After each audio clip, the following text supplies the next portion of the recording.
Hello everyone, welcome to sunshine tarot. నేను మీ ప్రియ.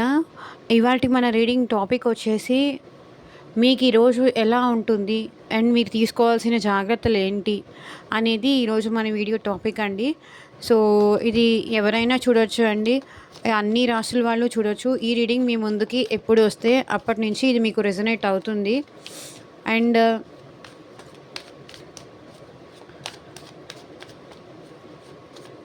ఇది married వాళ్ళు, అన్‌మ్యారీడ్ వాళ్ళు, లేకపోతే రిలేషన్‌షిప్‌లో ఉన్నవాళ్ళు, సో ఎవరైనా చూడొచ్చు. అన్ని రాసుల వాళ్ళు ఈ రీడింగ్ చూడొచ్చు.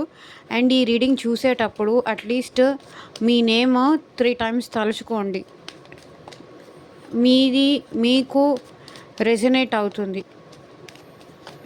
ఓకే. ఇది టైమ్‌లెస్ రీడింగ్ అండి. ఇది మీ ముందుకి ఎప్పుడొస్తే అప్పటి నుంచి ఇది మీకు రెజొనేట్ అవుతుంది. ఓకే. అండ్ మీకు మీ సిట్యుయేషన్‌కి తగ్గట్టు రీడింగ్ కావాలి, రీడింగ్ తీసుకోవాలి, పర్సనల్ రీడింగ్ కావాలి, పర్సనల్గా నాకు కొన్ని డౌట్స్ ఉన్నాయి, ఆ డౌట్స్కి నాకు సొల్యూషన్ కావాలి అనుకుంటే కనుక పర్సనల్ రీడింగ్కి కాంటాక్ట్ చేయండి. పర్సనల్ రీడింగ్ నెంబర్ అయితే నాకు స్క్రీన్ పైన ఉంటుంది. సో పర్సనల్ రీడింగ్కి కాంటాక్ట్ చేయండి. మీ లవ్ గురించి కానీ, లేకపోతే మీ జాబ్ గురించి కానీ, లేకపోతే మీరు దేని గురించి థర్డ్ పార్టీ ఇష్యూస్ ఉన్నాయా, సో దేని గురించి తెలుసుకోవాలనుకున్నా సరే నాకు స్క్రీన్ పైన కనిపించే వాట్సాప్ నెంబర్కి అయితే మెసేజ్ చేయండి. పర్సనల్ రీడింగ్స్ ఆర్ ఛార్జబుల్ అండి, ఫ్రీ కాదు. సో యూనివర్స్, ఏంజల్స్, మా వ్యూవర్స్ పర్సన్స్ ఈరోజు ఎలాంటి జాగ్రత్తలు తీసుకోవాలి, వాళ్ళకి మీరు ఇచ్చే గైడెన్స్ ఏంటి చూపించండి యూనివర్స్. ఈరోజు వాళ్ళకి ఎలా ఉంటుంది అనేది వాళ్ళకి ఒక క్లారిటీ ఇవ్వండి, సో దట్ వాళ్ళు జాగ్రత్తగా ఉంటారు. ఓకే. ఈరోజు మీరు ఏదో ఒక విషయంలో చాలా హ్యాపీగా ఉండబోతున్నారు. మీరు ఏదన్నా అనుకున్న పనిలో సక్సెస్ అవ్వడం కానీ, మీ పర్సన్ నుంచి మీకు మెసేజ్ కానీ, కాల్ కానీ రావడం కానీ, లైక్ తెలిసి మీ పర్సన్ ఇన్ని రోజుల నుంచి మిమ్మల్ని సైలెంట్గా ఉంచుతూ వెయిట్ అండి.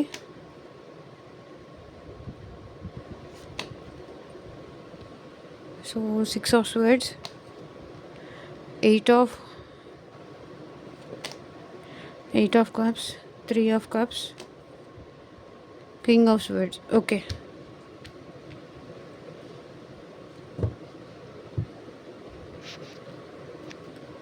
So bottom of the deck energy వచ్చేసి 3 ఆఫ్ పెంటికల్స్. ఓకే. ఈరోజు మీరు చాలా హ్యాపీగా ఉండబోతున్నారండి. మీరు ఏ పని చేసినా దానిలో మీరు హ్యాపీగా ఉంటారు, సక్సెస్ఫుల్గా ఉంటారు అనేది ఈరోజు నాకు కనిపిస్తుంది. ఎందుకంటే ఇన్ని రోజులు మీరు ఏదో విషయంలో సైలెంట్గా ఉంటూ చాలా స్ట్రగుల్ పడ్డారు. చాలా ఏమంటారు, చాలా మీ లైఫ్ నుంచి మీరు చాలా స్ట్రగుల్స్ నుంచి మీరు చాలా నేర్చుకున్నారు. ఎమోషనల్గా ఎలా ఉండాలి, ఎమోషనల్గా లేకుండా ఎలా ఉండాలి, ఎలా సైలెంట్గా ఉండాలి, ఎలా లైఫ్ని ఒక బ్యాలెన్స్కి తీసుకురావాలి అనే విషయం మీరు నేర్చుకున్నారు. సో ఈరోజు మీరు ఏదో ఒక విషయానికైతే మీరు చాలా హ్యాపీగా ఉంటారు. అది జాబ్ విషయంలోనే కానివ్వండి, రిలేషన్షిప్ విషయంలోనే కానివ్వండి, లేకపోతే ఏదైనా న్యూ వర్క్ స్టార్ట్ చేశారా ఆ విషయంలో అయినా మీరు హ్యాపీగా ఫీల్ అవుతారు. సో మీకు ఎక్కడి నుంచో కమ్యూనికేషన్ రావాలి అని చూస్తున్నారు, ఏ పర్సన్ నుంచో కమ్యూనికేషన్ రావాలి అనుకుంటున్నారైతే ఆ పర్సన్ నుంచి మీకు కమ్యూనికేషన్ వస్తుంది. దానివల్ల మీరు చాలా హ్యాపీగా ఉంటారు. కానీ ఈ హ్యాపీనెస్తో పాటు ఈ హ్యాపీనెస్ నాకు ఉంటుందా, ఇలాగే ఉంటుందా, మళ్ళీ మళ్ళీ నన్ను వదిలేసి వెళ్ళిపోతుందా అన్న భయం అయితే మీకు ఉంటుంది. వీళ్ళైతే ఇప్పుడు నాకు మాట్లాడారు, నాకు ఒక కమిట్మెంట్ ఇచ్చారు, నాతో హ్యాపీగా ఉంటున్నారు, ఇదే ఉంటుందా అంటే మీరు ఇంకా వాళ్ళని నమ్మలేకపోవడం. కానీ ఒకవేళ వాళ్ళు ఒక పర్సన్ అనుకోండి, మీరు ఆ పర్సన్ వల్ల చాలా దారుణంగా మోసపోయారు. లైక్ ఈ పర్సన్ మీ నుంచి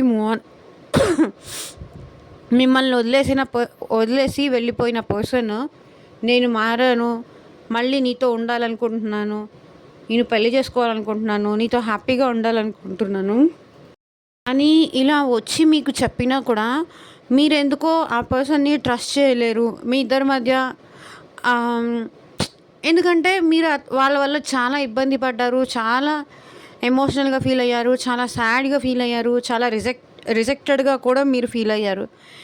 ఆ మనిషి వల్ల మీరు చాలా లైఫ్‌లో దారుణంగా మోసపోయారు. మీ ఎమోషన్స్ అన్నీ వాళ్ళ దగ్గర చూపించేసి వేస్ట్ అయిపోయినాయి అని మీరు చాలా సార్లు ఫీల్ అయ్యారు. నేను ఈ ఈ వ్యక్తి కోసమా నేను ఇన్ని రోజులు ఎదురు చూసింది, ఇంత బాధపడింది. ఒకవేళ వాళ్ళు మీ లైఫ్‌లోకి మీరు తిరిగి వచ్చినా సరే మీరు వాళ్ళని ట్రస్ట్ చేయలేక అసలు ఏం చెయ్యాలో అర్థం కాదు. కన్‌ఫ్యూజ్ అయిపోతారు అనేది నాకు అనిపిస్తుంది. నైట్ ఆఫ్ స్వర్డ్స్ ఆలోచనలయితే మీకు చాలా ఫాస్ట్‌గా వస్తాయి. ఒకదాని తర్వాత ఒకటి. వీళ్ళు నన్ను మంచిగా చూసుకోవడానికి వచ్చారా? లేకపోతే మళ్ళీ ఏమన్నా నన్ను హర్ట్ చేసి వెళ్ళిపోవడానికి వచ్చారా? ఏంటి? వచ్చారు ఓకే. దానికి నేను హ్యాపీ. కానీ నేను ఎలా నమ్మాలి? ఈ పర్సన్‌ని నేను ఎలా నమ్మాలి? నేను నమ్మలేకపోతున్నాను. ఆహ్, ఎందుకో మీకు ట్రస్ట్ ఇష్యూస్ అనేది రేపు చాలా వస్తాయి అనేది నాకిక్కడ కనిపిస్తుంది. అంటే బ్లైండ్ ఫోల్డ్ చేసుకుంటారనమాట. మీరు ప్రాపర్‌గా ఆలోచించలేరు. ప్రాపర్‌గా థింక్ చేయలేరు. కన్‌ఫ్యూజన్స్ ఎక్కువవుతాయి. అంటే మీకు ఆహ్, రేపు అనేది చాలా కన్‌ఫ్యూజన్‌గా ఉండబోతుంది. ఏదో ఏదో విషయంలో క్లారిటీ మిస్ అవుతుంది. సో, దానివల్ల మీరు చాలా కన్‌ఫ్యూజన్ అయిపోతారు. సో, కొంతమందికైతే ఇక్కడ ట్రావెల్ చేసే ఛాన్స్ కూడా ఉంది అని నాకు అనిపిస్తుంది. ఎటైనా ప్లేసెస్‌కి విజిట్ చేయడం గానీ, ఏదైనా ఊరు వెళ్ళడం గానీ, ఆహ్, టెంపుల్స్‌కి అట్లా ఏమైనా విజిట్ చేయడం గానీ, ఆహ్, ఇలాంటివేవో కనిపిస్తుంది. సో, నాకు తెలిసి రేపు మీరు కొంతవరకు కొంతమందికైతే మీ లైఫ్‌లోకి న్యూ పర్సన్ కూడా వచ్చే ఛాన్సెస్ కూడా నాకిక్కడ కనిపిస్తున్నాయి. కొత్త పర్సన్ ఎవరైనా మీ లైఫ్‌లోకి ఎంటర్ అయ్యే ఛాన్స్ రేపు ఉంది అన్నట్టు నాకిక్కడ కనిపిస్తుంది. రేపు మీరు కొంతవరకు ఏంటంటే సెలబ్రేషన్ మోడ్‌లో కూడా ఉంటారు. హ్యాపీగా ఉంటారు. సెలబ్రేషన్ మోడ్‌లో ఉంటారు. ఎంత ఆలోచించినా నేను చేసేదేం లేదు. ఆలోచించి కూడా దండగ అనే ఒక కన్క్లూజన్‌కైతే వచ్చేస్తారు. ఆలోచించి నా మైండ్ పోతుంది. నా హెల్త్ డిస్టర్బ్ అవుతుంది తప్ప నాకైతే ఏం చెయ్యాలో కూడా అర్థం కావట్లేదు. ఎలా ఆహ్, ఏదైతే అదయింది. ప్రస్తుతానికి మనం హ్యాపీగా ఉందాము అనే సిట్యుయేషన్‌కి మీరొచ్చేస్తారు. సో, ఓల్డ్ ఫ్రెండ్స్‌ని కలవడం గానీ, లేకపోతే ఎవరైనా రిలేటివ్స్‌ని కలవడం గానీ, ఇలాంటివేవో జరుగుతుంది. లేకపోతే చుట్టాలు కలవడం గానీ, ఇలాంటివేవో రేపు మీకు జరుగుతుంది. దానివల్ల మీరు చాలా అంటే మీ సాడ్‌నెస్ మీదంతా కొంతవరకు పక్కన పెట్టేసి ఆహ్, రేపు ఇవెప్పుడు ఉండేవే. నాకు ఈ ఈ ఈ బాధలనేవి ఈ జన్మలో పోవు. ఇది ఇంతే. ఇది ఇంతే రన్ అవుతూ ఉంటుంది. ఇది ఇలాగే నా పెయిన్ నేను పడుతూ ఉంటాను. అట్‌లీస్ట్ ఉన్న టైంలో అయినా వేరే వాళ్ళతో హ్యాపీగా ఉంటే, ఫ్రెండ్స్‌ని కలవడం కానీ, ఇలాంటివేవో కనిపిస్తుంది. సో, ఇలా ఫ్రెండ్స్‌ని కలిసి హ్యాపీగా ఉంటారు. మీకేదో రేపు మీ కన్‌ఫ్యూజన్స్‌కి ఒక క్లారిటీ అయితే మీకు రాబోతోంది. ఒక క్లారిటీకైతే మీరు రేపొస్తారు. మీ కన్‌ఫ్యూజన్స్ అనేసి పక్కన పెట్టేసి, మీరు క్లారిటీ ఈ ఈ వ్యక్తి విషయంలో కానీ, లేకపోతే ఏదైనా ఇష్యూ విషయంలో కానీ ఆహ్, ఒక క్లారిటీ అనేది రేపు మీకు వస్తుంది అని నాకిక్కడ కనిపిస్తుంది. బట్ ఓవరాల్‌గా అయితే రేపు సక్సెస్‌ఫుల్‌గా ఉంటారు. హ్యాపీగా ఉంటారు. మంచిగా టైమ్ స్పెండ్ చేస్తారు. ఎన్ని స్ట్రగుల్స్ ఉన్నా, ఎంత ఎమోషనల్‌గా ఉన్నా సరే, మీ ఎమోషన్స్ అనేది కంట్రోల్ చేసుకుంటూ మీరు ముందుకు వెళ్ళటానికి, మీ లైఫ్‌ని మీరు ముందుకు తీసుకెళ్ళడానికి చాలా హార్డ్ వర్క్ చేస్తారు అనేది ఇక్కడ కనిపిస్తుంది. ఎన్ని కన్‌ఫ్యూజన్‌లు, ఎన్ని క్వెషన్స్ మీకు ఎదురైనా సరే, మీరు ఆగకుండా ముందుకు వెళ్తూనే ఉంటారు. ఓకే. అల్టిమేట్‌గా మీరు ఏ ఆన్సర్ కోసం ఎదురు చూస్తున్నారో, ఆ ఆన్సర్ అయితే మీకు రేపు వస్తుంది. మీరు హ్యాపీగా ఉంటారు. ఓకే. కొంతమందయితే మ్యారేజ్ ఫంక్షన్స్‌కి గానీ, లేకపోతే ఏదైనా కిట్టి పార్టీస్‌కి గానీ ఫ్రెండ్స్‌తో మంచిగా ఎంజాయ్ చేయడం గానీ, ఇలాంటివి కూడా కనిపిస్తుంది. ఏదైనా ఫంక్షన్స్‌కి గృహప్రవేశం గానీ, లేకపోతే చిన్న ఫంక్షన్ గానీ, పెద్ద ఫంక్షన్ గానీ, ఇలాంటివి వెళ్ళే ఛాన్స్ ఉంది అని నాకిక్కడ కనిపిస్తుంది.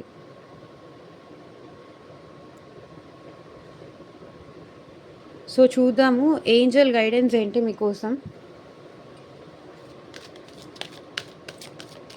Angeles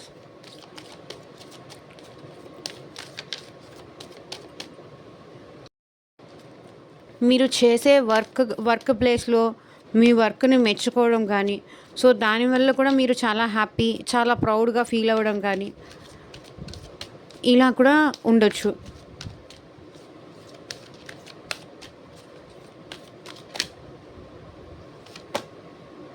forgiveness. సో, మీరు మీ పర్సన్‌ని ఫర్‌గివ్ చేయాలనుకుంటున్నారా? లేకపోతే మీతో గొడవ పడి మీ నుంచి దూరంగా ఉన్న పర్సన్‌ని, లేకపోతే మీ మీద ఎవరైనా గ్రడ్జ్ పెంచుకొని అలా ఉన్న వాళ్ళని సో, డెఫినెట్‌లీ ఫర్‌గివ్ చేయండి అని ఏంజెల్స్ చెప్తున్నారు. ఫర్‌గివ్‌నెస్ అనేది లేకపోతే ఆహ్, ఏంటంటే వాళ్ళ గురించి ఎక్కువ ఆలోచిస్తారు. ఇక్కడ ఫర్‌గివ్‌నెస్ అనేది లేకపోతే సఫర్ అయ్యేది మీరే. ఎందుకంటే ఆల్రెడీ మిమ్మల్ని వద్దు అనుకున్న వాళ్ళు వదిలేసుకొని వెళ్ళిపోయారు. వాళ్ళ గురించి పట్టుకొని మీరు ఆలోచించి ఎక్కువ ఓవర్ థింకింగ్ చేయకుండా జస్ట్ లైఫ్‌లో ఇది ఒక లెసన్, ఏం చేస్తాము, మనకని రాసిపెట్టలేదు, అంతే జరగలేదు అనని. ఎందుకంటే వాళ్ళ మీద కోపం పెంచుకుంటున్న దగ్గర నుంచి వాళ్ళ గురించి మీరు ఎక్కువ ఆలోచించాల్సొస్తుంది. ఏదైనా ఇష్యూ గురించి మీరు ఎక్కువ ఆలోచించే కొద్దీ దాని గురించి మీరు సఫర్ అవుతారు. మీరు స్ట్రగుల్ అవుతారు. ఫర్‌గివ్‌నెస్ అనేది లైఫ్‌లో నేర్చుకోవడం అలవాటు చేసుకుంటే ఏంటంటే లైట్ తీసుకోవడం కొంతవరకు అలవాటవుతుంది. సో, దానివల్ల మనకేంటంటే స్ట్రెస్, యాంగ్జైటీ ఇవన్నీ పెరగకుండా మన లైఫ్ మనం హ్యాపీగా ఉండొచ్చు. ఇఫ్ యూ బిలీవ్, మీరు నమ్మితే ఏదైనా జరుగుతుంది. ఓకే. Improving health. మీ హెల్త్ ఇంప్రూవ్ అవుతుందంట. మీకు ఏదన్నా హెల్త్ ఇష్యూ ఉంది అంటే ఏంజెల్స్ ఏం చెప్తున్నారంటే, ఈరోజు మీకు హెల్త్ అనేది బెటర్‌గా ఉంటుంది. ఏమన్నా హెల్త్ ప్రాబ్లమ్స్ ఉండుంటే గనక హెల్త్ ఇష్యూలో కూడా మీకు బెటర్‌మెంట్ ఉంది, ఇంప్రూవ్‌మెంట్ ఉంది. So, you don't need to worry. Compromise. So, కొన్ని ఐ మీన్ సార్ట్ ఔట్ కానీ ప్రాబ్లమ్స్ ఏదన్నా ఉంటే కూర్చొని మాట్లాడుకొని కాంప్రమైజ్ అయితే డెఫినెట్‌గా అది సాల్వ్ అవుతుంది. అది మీరు నమ్మండి. కాంప్రమైజ్‌కి నేనెళ్ళినా సరే అవతల వాళ్ళు రారు. ఇలా అంటే గనక కష్టం. డెఫినెట్‌గా మీరు కాంప్రమైజ్ అవ్వండి. Take action. ఇంకేం చెప్పాలి? మీరు ఏదన్నా యాక్షన్ తీసుకోకుండా ఆగిపోయి వెయిట్ చేస్తూ ఉంటే కనుక ఈ వెయిటింగ్ మోడ్ అనేది కరెక్ట్ కాదు. యాక్షన్ తీసుకోండి. లేకపోతే యెస్సా, నోనా అనేది కూడా తెలుసుకోండి. స్టిల్ ఇంకా మీరు వాళ్ళ కోసమే వెయిట్ చేస్తూ ఉన్నారనుకోండి, ఎదురు చూస్తూ ఉన్నారు. వాళ్ళే యాక్షన్ తీసుకుంటారు, వాళ్ళే వస్తారు అని అలా చూడకండి. మీ మీ సైడ్ నుంచి కూడా మీరు కూడా ఒక స్టెప్ ముందుకు వేయడానికి ట్రై చేయండి. So, okay. ఇక్కడ అది రిలేషన్‌షిప్ కాకపోయినా సరే, ఇంకేదన్నా ఇష్యూ అయినా సరే, దేనికైనా సరే ఒక స్టెప్ ముందుకు వేయడానికి ఆలోచించి ఆగిపోకండి. రేపు మీరు స్టెప్ తీసుకోవడం వల్ల కాంప్రమైజ్ అయ్యి మీరు ఒక స్టెప్ తీసుకోవడం వల్ల మీకు బెటర్‌మెంట్‌గా ఉంటుంది. మీరు హ్యాపీగా ఉంటారు అనేది ఏంజెల్స్ గైడెన్స్ ఇస్తున్నారు. కాంప్రమైజ్ అవ్వాల్సిన సిచ్యువేషన్లు అంటే ఇప్పుడు ఫ్యామిలీ ఇష్యూస్ అనుకోండి, కొంతవరకు గొడవలు ఎందుకులే, సైలెంట్‌గా ఉంటే సరిపోతుంది అనుకున్న సిచ్యువేషన్‌లో అది గొడవ పెద్దదయ్యేదాకా కాకుండా కాంప్రమైజ్ అయిపోండి. పోనీలే కదా అని వదిలేయండి. ఏ ఏ అంటే మీకే మనశ్శాంతి మిస్ అవుతుంది. మీరే బాధపడాల్సొస్తుంది. మీరు బాధపడకూడదనే ఏంజల్స్ మీకు ఇలాంటి గైడెన్స్ ఇస్తున్నారు. కాంప్రమైజ్ అవ్వండి, ఏంజల్స్ని నమ్మండి. మీకుండి దగ్గరుండి మీ చేయి పట్టుకొని నడిపిస్తారు, మీకు తోడుగా ఉంటారు. ఓకే, ఇదేనండి వాటి రీడింగ్. ఎంతమందికి రెసొనేట్ అయింది నాకు కింద కామెంట్ సెక్షన్లో చెప్పండి. And thank you for watching. Bye.